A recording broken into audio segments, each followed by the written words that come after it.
Hey everybody, JRod here. This is my second day of going for a jog after recovering from COVID. And so that makes a streak, right?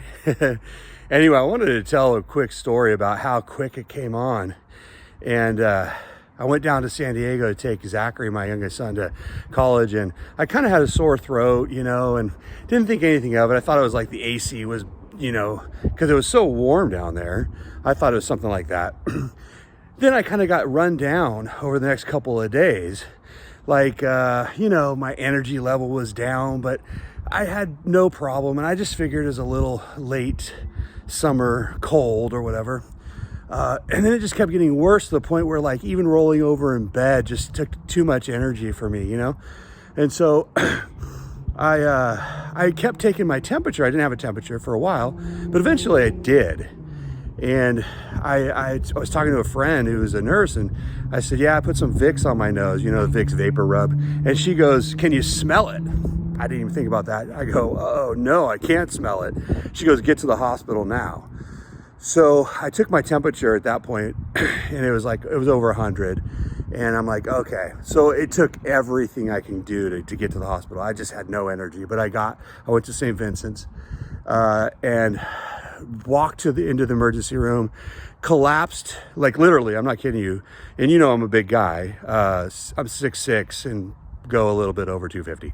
Anyway, I collapsed into the wheelchair. They wheeled me into a room. It quickly took a chest x-ray. They put this thing behind me and whipped this thing down and took an x-ray. And then they wheeled me out of the emergency room, which, by the way, was chaotic. I had someone screaming, their legs bent the wrong way. It was just horrible. But they got me into this isolation room. And this is where it hit me. I had so low energy right now at this point. And a doctor comes in and he goes, I said, yeah, I wasn't going to come in. He goes, listen, you got 103 temperature, which is really high for an adult. He says your oxygen and blood level is at 90 and going down. So he said, had you waited till tomorrow, you would have come in an ambulance and you wouldn't have left. Meaning I would have died if I would have waited one more day. He said, we think we can save you now. And we think we got it early enough.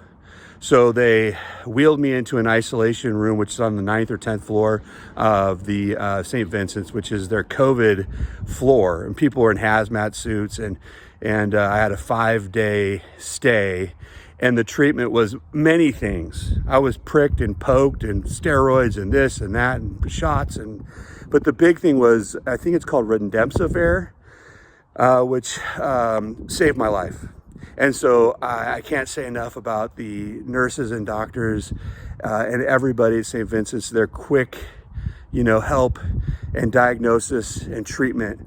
And I'll tell you this, it snuck up on me. And I've had people say, I don't understand why it's because you don't know until it's too late. That's the problem. And so I know hospitals probably don't want to hear this message. I'm just telling you straight up, if you start getting a high fever and there are ways to check your oxygen level. If it goes below 90, you got to get into the hospital to save your life, because even waiting one day, maybe even like 12 hours for me, I would be dead. And I'm only 50. Yeah, I could lose a little weight, but I'm pretty healthy. I'm jogging right now, running a mile, hopefully. So anyway, I wanted to tell a story. I know a lot of you were asking about it, and I literally thank a higher power that I'm here. Anyway, have a great day.